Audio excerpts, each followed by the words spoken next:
ఉత్తరప్రదేశ్లోని రాయ్బరేలీలో ఓ నిరుపేదకు షాకింగ్ ఘటన ఎదురైంది. రోజు ఏదో కూలీ పని చేసుకుంటూ ₹2 మట్టి కుండలు అమ్ముకుంటూ పొట్టపోసుకునే సయీద్ అనే వ్యక్తికి ఒకరోజు జీఎస్టీ అధికారుల నుంచి నోటీసులు వచ్చాయి. ఆ నోటీసులు చూసి సయీద్కు కంటి మీద కునుకు లేకుండా పోయింది.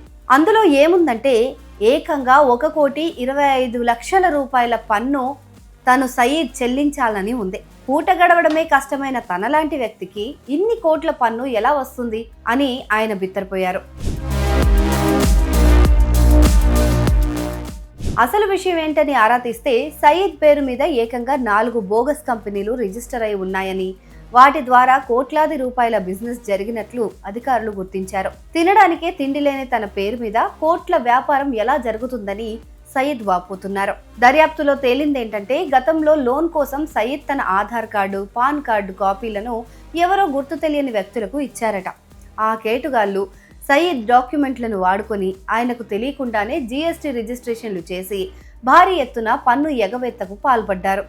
దీనిని సైబర్ పరిభాషలో ఐడెంటిటీ థెఫ్ట్ అంటారు. ఈ ఉదంతం సామాన్యులకు ఒక పెద్ద గుణపాఠం.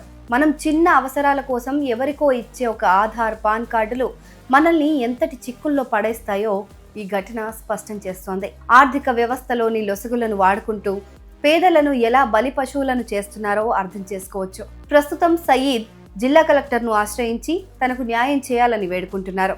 డాక్యుమెంట్లు ఇతరులకు ఇచ్చేటప్పుడు ఎంత జాగ్రత్తగా వ్యవహరించాలో, కనీసం వాటిపైన ఏ అవసరం కోసం ఇస్తున్నాం అన్నది రాసి సంతకం చేసి ఇవ్వాలని నిపుణులు హెచ్చరిస్తున్నారు.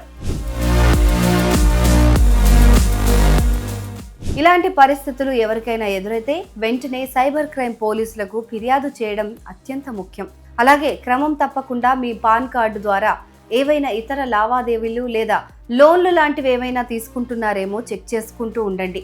ఏది ఏమైనా ₹2 కుండలు అమ్ముకునే ఒక వ్యక్తికి ఇలా 100 కోట్ల ట్యాక్స్కు సంబంధించిన నోటీసులు రావడం మాత్రం నిజంగా విషాదకరం.